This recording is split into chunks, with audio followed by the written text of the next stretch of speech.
Assalamualaikum warahmatullahi wabarakatuh. Waalaikumsalam. Bismillah, alhamdulillah, wassalatu wassalamu ala sayyidina Muhammad Rasulillah wa ala alihi wa sahbihi wa man tabi'a sunnatahu wa jama'atah min yaumina hadha ila yaumil ba'thi wal naqdah. Sahibul fadilah Hafidzul Muhtaram Haji Abun Dr. Abu Bunyamin Musyiful Ma'had Al-Muhajirin Al-Talabul Baqa'ah Dukran wal Ummah, Ketua PPSNU Gus Dr. Ali Mashkur Musa A'azzawallah bi'izid, dari Kementerian Desa yang saya hormati, dan yang sangat saya banggakan Ibu Bupati, bukan Ibu ya, Teteh Bupati Purwakarta Hajah Ana Ratna Mustika Hafidhullah Bisyihatin wa afiyah. Dari Kapolres, dari Polres, dari Kodim, Kementerian Agama, dan seluruh pejabat pemerintah, pimpinan ISNU Wilayah Jawa Barat, cabang, Ketua NU cabang Purwakarta, Bapak Syuriah, Hafidhahumullah, Ketua Masjid Ulama, dan sadati wa sayyidati ashabi wal jumalai abnai wa banati wal hudur. Mas moderator, Kang moderator,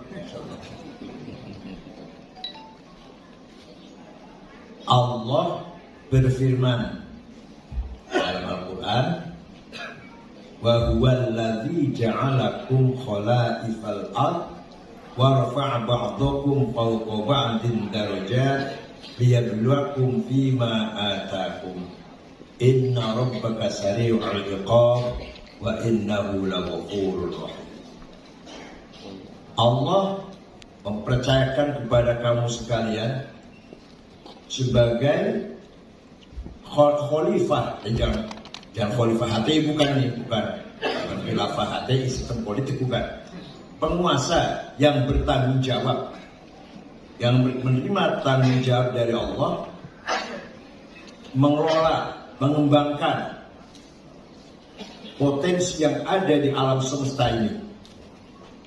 Itu dipercayakan kepada manusia, terutama umat Islam. Tidak dipercayakan kepada makhluk lain. Justru makhluk lain semuanya untuk berkhidmat, melayani manusia. Hatta malaikat, semua diciptakan untuk melayani manusia. Nah, warfa ba'dukum fawqa ba'din darajat.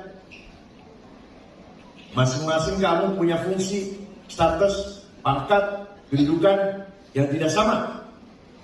Sengaja oleh Allah seperti ini agar bekerja dengan proporsional dan profesional.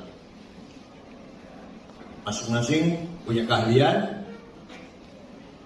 yang dia miliki, dia kuasai, dan itu harus kerja berjamaah agar kita betul-betul benar-benar menjadi khalifah, mandataris Allah di muka bumi ini. Liyabluwakum fima atakum, dan Allah akan mencoba menguji kamu sekalian sesuai dengan kemampuanmu. Allah akan menguji sebatas mana kita berjuang, berupaya, ikhtiar agar memajukan kehidupan ini. Itu amanah dari Tuhan. Oleh karena itu, jangan kaget. Di Quran tidak ada terminologi umat Islam. Kalau Bapak baca Quran, nggak ada itu. Umat Islam nggak ada itu. Kemana baca Quran ya kira-kira? Pernah baca Quran nggak? Bacanya cuma kulhu, falak, nas, al-lam, mim, ayat kursi, la ilaha illallah, la ilaha illallah, subhanallah, al-fatihah, berkat. Kalau kita baca Quran dari awal sampai akhir, tidak akan kita jumpai terminologi, istilah umat Islam gak ada. Juga tidak akan kita jumpai terminologi umat Arab, gak ada. Yang ada ummatan wasatan. Wa kadzalika ja'alnakum ummatan wasatan. Tadi wa huwa alladzi ja'alakum khalifal ard. Dua-duanya menggunakan kata ja'ala. Ja'ala beda dengan khalaqa. Khalaqa create Allah, monopoli Allah. Tapi kalau ja'ala harus kita upayakan, walaupun di situ subjeknya Allah pelakunya, tapi tidak akan berhasil kalau tanpa perjuangan dari kita. Itu namanya ja'ala. Beda dengan khalaqa. Nah, Nabi Muhammad diberi amanah agar membangun ummatan wasatan, umat yang modern, umat yang keren. Bukan hanya umat Islam, bukan. Atau umat Arab, tidak. Ummatan wasatan.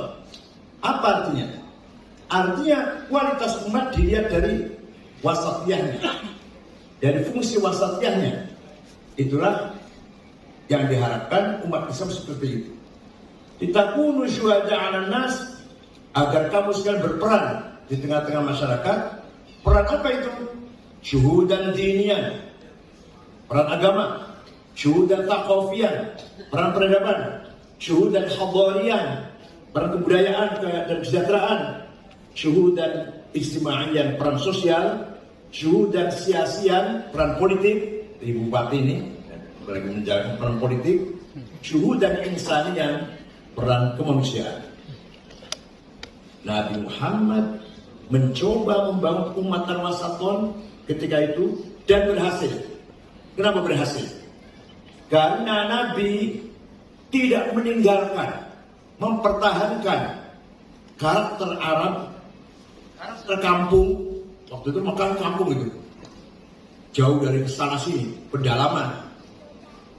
Karakter kampung yang berkarakter bersahaja, sederhana, penuh persaudaraan, terbuka, tidak ada manipulasi, tidak ada basa-basi yang omongan kosong, enggak. Nabi Muhammad seorang berjiwa, jiwa karakter yang masih nature, masih asli, dari pedalaman, dari kampung, sederhana, terbuka, tidak pernah bohong, nggak pernah basa-basi kosong. Itulah karakter kiai kampung sebenarnya. Tapi harus berpenampilan keren, harus punya visi misi modern. Katakanlah Kiai Abud contohnya, mohon maaf Kiai Abud, sederhana, pakai sarung, karena sarung demokratis betul, sarung itu demokratis.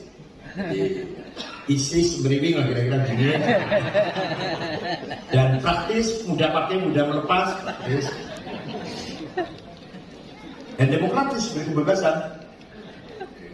kebebasan gerak itu bebas pakai sarung, bebas pakai celana, sederhana, bersahaja, dekat dengan masyarakat. Itu karakter kiai. Tapi punya wawasan visi misi wasatiyah, peran modern yang keren, peran masyarakat, peran agama, pendidikan, kemajuan dan seterusnya. Dan puncak adalah peran kemanusiaan. Ini yang harus kita sadari. Nahnul aghniya, kita ini bangsa yang kaya. Atau kalau kita ringkas, kita sederhanakan, kita ini umat yang kaya. Nah, di ini kaya ini. Kaya apa? Pertama, al-tharawatul ijtimaiyah, sosial capital. Kita ini kaya dengan warga. Berkat kesederhanaan kepemimpinan para kiai desa, kiai desa, kiai kampung, masyarakat masih terikat dengan kiai, masih manut, masih ngikutin apa kata kiai. Itu kekayaan yang luar biasa. Harus dimanfaatkan itu. Harus dimanfaatkan kekayaan istimewa, sosial kapital. Kalau secara nasional, Indonesia berpenduduk yang paling urutan keempat, demokrasi yang paling besar. Ini merupakan kapital luar biasa. Purwakarta berapa penduduknya? 1 juta. Dan mayoritas warga NU insya Allah itu kapital yang luar biasa, sangat mahal, sangat bermanfaat kalau bisa kita miliki agar ditakunu syuhada 'alan nas, agar berperan, agar modern, agar berperan dengan peran yang profesional. Oleh karena itu lagi-lagi masalahnya adalah masalah skill, teknologi yang masih jauh ya dari kita harapkan. At-thalathu istima'iyah. Jangan sampai berkurang, apalagi bangkrut. Bila perlu bertambah, jangan sampai berkurang, jangan sampai goyang. Nah, di sini kita berhadapan dengan pop culture war, wal ghazwul hadari, perang budaya. Samuel Huntington, seorang guru besar ilmu politik Harvard, tahun 83 berpidato bahwa yang akan datang ini akan terjadi perang budaya, class civilization atau sura'at beda hadara. Ini sekarang lagi kita alami. Kita ini lagi diserang, lagi menghadapi peperangan. Peperangan apa? Perang budaya. Generasi milenial di antara mereka risih, apa di situ? Alergi, malu, tidak bangga pegang budaya leluhur. Apa itu cium tangan kiai? Apa itu cium tangan ayah ibu? Kuno itu. Apa itu perintah sholat? Melanggar HAM itu melanggar sholat itu. Apa itu kalau diguru sedikit aja nyelentik ya, nyelentik ngerti ya? Jewer telinganya murid, orang tua nyelap polisi. Kalau dulu ada santri di selentik kiainya, orang tuanya terima kasih kiai, anak saya diperhatikan. Sekarang tidak, lapor polisi malah pelanggar HAM. Ini budaya kita semakin tergerus oleh budaya pop culture. Ini namanya serangan budaya yang sangat luar biasa. Sebentar lagi apa itu Ahlussunnah wal Jamaah? Apa itu tahlilan? Apa itu silaturahim? Apa itu selawatan? Apa itu Islam lama-lama? Apa itu Islam? Apa itu agama? Ya, yang mereka harapkan itu. Yang mereka harapkan. Samuel Huntington ngomong seperti ini tahun 83. Dan harus dibuktikan sekarang. Harus dibuktikan. Nah, ini oleh karena itu thalathu istima'iyah. Kekayaan sosial harus kita pelihara, kewajiban kita semua. Kerja-kerja bersama, kerja berjamaah, gak bisa nyata sendirian, tidak bisa pemerintah sendirian. Negara apapun pasti butuhkan kekuatan civil society. Al-quwwah al-mutamaddinah, bukan kekuatan partai politik, bukan kekuatan tentara atau kekuatan profesi, dan kuat masyarakat yang akan menyelamatkan persatuan negara kita ini. Sekuat apapun negara, tentaranya, ekonominya, atau teknologinya, tetap membutuhkan kekuatan civil society. Al-quwwah al-mutamaddinah, kekuatan non-politik, non-formal, bukan ASN, tapi itu kekuatan yang nyata, yang bisa mengikat jaringan dari pusat sampai seluruh daerah pelosok. Melalui kekuatan civil society, kita punya Nahdlatul Ulama, kita punya NU. Itulah jaringan dari pusat sampai pelosok. Papua, NTT, ada NU semuanya. Ini merupakan kekuatan modal yang sangat penting yang harus kita pelihara. Yang kedua, at-thalathu hadariyah. Kita punya culture capital, modal yang sangat berharga, modal budaya. Harus kita perhatikan, harus kita pelihara, harus kita besarkan modal budaya ini. Berhadapan dengan budaya-budaya sekarang ini. Ya Allah, saya nggak tahu 50 tahun akan datang seperti apa anak cucu kita. Pegang iPhone ini baik, Google itu baik sekali, medsos itu baik sekali, manfaat sekali. Kitab semuanya ada, nama orang tokoh ada, nama saya ada di Google, nama anak saya ada, Dr. Rehab Said Akil ada di Google. Kalau ingin tahu nama anak saya apa, profesinya apa ide-ide barunya psikologi, perbandingan psikologi antara Imam Ghazali dan Abraham Maslow, ya orang Yahudi itu ada di Google. Tapi madorotnya, berita banyak, berita bagus, tapi di sela-sela berita iklan obat kuat. Iklannya nggak apa-apa, gambarnya jangan disebut ulang.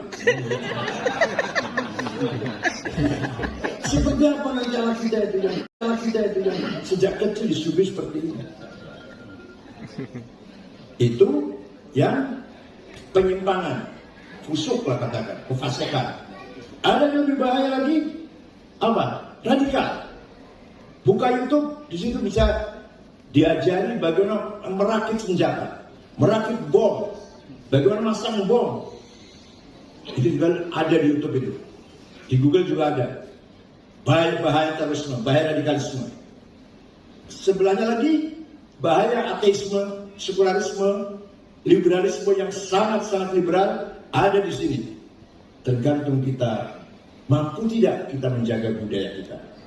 Terus terang saja Indonesia ini semuanya kalah, atau terutama NU lah.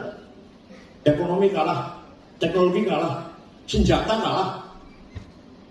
Tinggal satu yang harus kita menangkan dan kita pertahankan: budaya, akhlak, tradisi yang kita leluhur kita. Hormat orang tua, hormat guru, gotong royong, persaudaraan yang kental. Ini peran kiai-kiai desa, peran kiai-kiai kampung, peran pengurus-pengurus masjid, pengurus musola. Yang kadang baca fatihahnya nggak fasih kadang. Alhamdulillah ngalamin kan itu ya. Tapi perannya luar biasa. Punya peran syuhada ala nas. Berfungsi di tengah-tengah masyarakat. Coba kalian gini, ketahuannya gini. Kalau dia nggak ada, baru ketahuan. Waktu ada nggak begitu terasa. Begitu kiai meninggal atau pergi misalkan, ada sesuatu baru ketahuan. Dulu ketika ada kiai itu selesai masalah ini. Sekarang sudah meninggal, nggak ada lagi penggantinya berwibawa seperti beliau. Coba terasa nanti. Itu. At-tarabatul hadariyah. Yang paling harus dijaga adalah budaya berpikir menggabungkan antara Quran hadis sebagai nas yang muqaddas, nusus muqaddasah, dan akal. Nas saja jumud, akal saja liberal. Akal saja bingung orang akal saja. Nas saja jumud. Gabungan dari nas dan akal itulah yang benar. Quran, hadis harus kita pegang. Utama itu prinsip pertama. Tapi tidak terbatas Quran hadis saja. Akal harus kita fungsikan. Akal ada dua. Akal kolektif namanya ijma, konsensus. Akal individual namanya analogi. Walaupun saya bicarakan ini 3 tahun. 3 tahun. Qurannya ada berapa macam, hadis ada berapa macam, ijma itu ada berapa, qiyas ada 9, aulalu, burhani, mantiki, jadali, tikroi, tartili, khitobi, syari, ikna'i, satu kali pertemuan secara qiyas. Kalau kita mampu menggabungkan, mempertahankan gabungan antara Quran, hadis dan akal, akan lahir sebuah budaya yang wasatiyah, yang moderat, tidak radikal dan tidak liberal. Mengapa banyak radikalisme?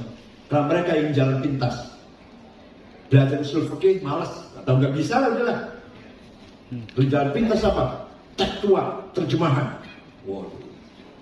Barang siapa keluar dari rumah jihad fisabilillah, membunuh atau terbunuh, langsung masuk surga disebut bidadari. Memang itu perintah Allah, perintah itu. Tapi harus tahu asbabun nuzulnya atau status ayat itu. Ayat perintah itu ada yang umum, aqimus sholah umum, kapan saja, di mana saja, siapa saja. Perintah perang kalau lagi perang. Kalau lagi perang, negara kita terancam, ya kita wajib siap melawan musuh itu. Kalau ya aman gini masa ngebom. di setiap perguruan tinggi ada kelompok tarbiyah. Tarbiyah ini pegangannya adalah bukunya Said Qutb, namanya Ma'alim fit Thoriq. Isinya antara lain atau kesimpulannya, ideologi yang cara berpikir yang tidak bersumber dari Islam, jahiliyah, harus kita perangi. Apa itu? Komunisme, kapitalisme, sosialisme, nasionalisme, jahiliyah. Karena nasionalisme itu datangnya dari Ernest Renan. Hadayah, cara berpikir berperadaban. Tawassut, yaitu menggabungkan antara nas dan akal. Kalau tidak seimbang akan terjadi, kalau tidak liberal, sekuler, maka akan terjadi radikal. Walhasil kita gamai contohnya yang paling enak ya, paling gampang, cara berpikir Kiai Hasyim Asy'ari. Wasatiyah, hubbul watani iman. Nasionalisme bagian dari iman. Coba itu menggabungkan antara teologi dan kebangsaan. Luar biasa. Ungkapan itu sederhana tapi luar biasa dalam luasnya arti itu. Gabungan antara teologi dan nation. Hubbul watani iman. Tidak teologi saja, tidak nasionalisme saja. Nasionalisme yang terikat dengan agama, agama yang ditanamkan dengan semangat nasionalisme. Hubbul watani iman. Itu Hasyim Asy'ari. Cara berpikirnya Kiai Ali Maksum, Jogja, cara berpikirnya Kiai Wahid Hasyim, cara pola pikirnya Gus Dur, itu semua wasatiyah semua itu. Kita tinggal ikut saja seperti itu. Yang ketiga, at-tharawat asy-sya'ariyah, simbol kapital. Kita ini kaya dengan simbol-simbol yang harus kita pertahankan. Saya tahu, kita semua tahu. Masjid yang ada bedungnya dengan yang tidak ada bedungnya, apa sih bedanya? Apa ada bedungnya itu sholatnya sah, kalau nggak ada bedungnya kurang sah gitu? Enggak, tidak. Tapi bedung simbol kita, pertahankan itu. Pakai sarung, pakai kopiah. Sholat yang pakai kopiah, yang tidak pakai kopiah, belum tentu ada jaminan pakai kopiah itu lebih kualitas daripada pakai kopiah, belum tentu itu. Siapa tahu dia nggak pakai kopiah tapi khusyuk, hudur, yang pakai kopiah malah kemana-mana, proposan, banyak pikir kan. Tapi simbol harus dipertahankan. Hal bihalal, maulid Nabi, simbol semuanya itu. Syiar itu simbol. Maulid Nabi, hal bihalal, nuzul Quran, Isra Mi'raj, semua itu simbol semua. Harus kita pertahankan. Walaupun tidak cukup di situ, nggak cukup kalau ceramah selesai, banyak simbol itu, hanya syiar itu. Dalam memberdayakan masyarakat tidak cukup hanya sebatas simbol, tapi harus ada maulid Nabi. Dan jangan berhenti pada maulid Nabi, memelihara masyarakat ini. Belum lagi bimbingan spiritual. Dan para kiai, para ulama, kita dapatkan bimbingan spiritual sangat luar biasa. Walladzi ba'atha minal ummiyina rasulan walladzi ba'atha ilaikum gimana? Walladzi ba'atha fil ummiyina rasulan minhum yatlu 'alaihim ayatihi wa yuzakkihim wa yu'allimuhumul kitab wal hikmah. Wisdom, illumination, direct illumination, nur mubashir min Allah, itu hanya ada pada kiai. Terutama kiai yang ikhlas, kiai desa, bukan kiai besar malah. Kebanyakan bukan kiai besar malah. Ya, wisdom ini, kiai desa yang ikhlas, itu yang kadang mendapatkan nur mubashir, illumination, khawatir ilahiyah, khawatir malakutiyah, mendapatkan iluminasi dari Allah atau iluminasi dari malaikat. Pasti seorang pemimpin, ATT Bupati ini, Mbak Yu Bupati lah, Mbak Yu Bupati apa saja. Seorang pemimpin Bu, pasti akan jumpa dengan satu saat yang harus saya putuskan sekarang.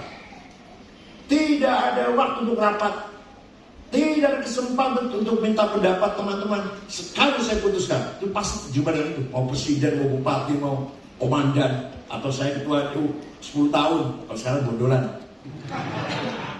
Pasti akan jumpa dengan saat-saat yang kritis. ini masalah, ini persoalan harus saya putuskan sekarang. Tidak ada waktu untuk musyawarah rapat atau dengar pendapat dari teman-teman, tidak. Itu akal tidak berguna, logika tidak berguna, ilmu tidak berguna. Itulah kita butuh wal hikmah. Wa yu'allimuhul kitab, ilmu pengetahuan, skill, teknologi, wal hikmah dan wisdom. Tidak ada kecuali angkat kepala ke atas dengan hati yang murni, dengan hati yang bersih. Insya Allah Allah memberikan petunjuk yang tepat dan efektif. Saya pengalaman saya 10 tahun jadi ketua PBNU, menghadapi 212, menghadapi radikalis yang sholat Jumat di Monas. Ketika mereka mengatakan bahwa ini adalah kebangkitan Islam, saya satu-satunya orang mengatakan bukan kebangkitan Islam. Kenapa? Karena sholatnya di alun-alun lah di lapangan, tidurnya di masjid. Balik ke mana? Balik ke Jakarta. Apa? Sholat Jumat di mana? Di Monas. Dan nanti malam tidur di mana? Di masjid. Apa itu kebangkitan Islam? Apa itu kebangkitan Islam? Balik ke mana? Ke Jakarta. Balik naon? Sholat Jumat. Di mana sholatnya? Di Monas. Lalu malam tidurnya di mana? Di masjid. Coba bayangkan. Kalau tidurnya di lapangan, sholatnya di masjid, itu kebangkitan Islam barangkali. Saya satu-satunya orang yang terang-terangan terbuka, tidak mengatakan 212 kebangkitan Islam, justru kemunduran Islam. Nah, oleh karena itu kita seorang pemimpin terutama pasti membutuhkan wal hikmah, khawatir ilahiyah dan khawatir malakutiyah. Ini tidak ada logikanya, tidak ada mantiknya, tidak menggunakan premis minor, premis major, tidak menggunakan muqaddimah sughra, muqaddimah kubro, nanti natijah, nggak ada itu, logika nggak ada itu, langsung direct minallah. Itu namanya wal hikmah. Maka peran kiai desa dalam membangun spiritualitas di masyarakat desa. Terakhir, at-tarwat usyasiyah. Kita harus membangun kekayaan politik. Dengan kekuasaan kita mampu membangun himmah dan membangun azimah. Nabi Muhammad seorang politisi ulung. Niatnya benar, tapi niatnya baik, caranya baik, tujuannya bagus. Muhammadun qa'imun lillahi dhu himami, Muhammadun khatamul rusli kullihim, Muhammadun thabitul mitsaqi hafidhuhu, Muhammadun shadiqul aqwali wal kalimi. Nabi Muhammad dhu himami, orang yang punya. Berhenti dulu deh berjuang di NU. Kamu telah makan dibunuh, kira langsung berhenti. Kalau kita langsung berhenti itu. Kalau Nabi jawabnya, wallahi law wada'u syamsa fi yamini wal qamara fi yasari ala an atruka hadzal amr ma tarku hatta al-kaduna. Seandainya mereka meletakkan matahari tangan kananku, bulan tangan kiriku, agar saya berhenti dakwah, berhenti berjuang, tidak akan berhenti sampai saya mati. Itu orang yang harus kita tiru himmahnya seperti itu. Begitu pula membangun azimah, membangun kesejahteraan, prestasi, kemuliaan tengah-tengah masyarakat, harus kita raih juga. Ala qadri ahli al-azm ta'til azaimu wa ta'ti ala qadri al-kiramil makarimu fatakburu fi 'aini as-saghiri sigharuha wa tasgharu fi 'aini al-'azim al-'adhaim. Adhaim, makarim, kebesaran, kemuliaan, prestasi harus kita raih dengan azimah. Tidak boleh berhenti. Ya, saya acungi jempol lah, Isnu Purwakarta luar biasa.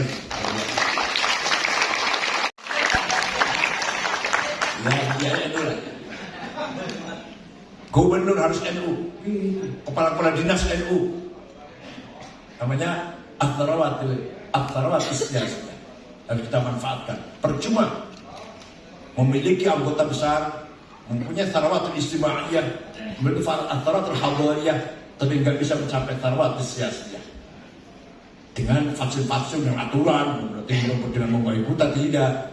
Ayo kita rebut kekuasaan di Indonesia ini oleh NU dalam rangka membangun thaqafah, hadarah, kemajuan peradaban budaya untuk bangsa Indonesia. Sekian, syukur lakumtum khairan wa barakatuh najah.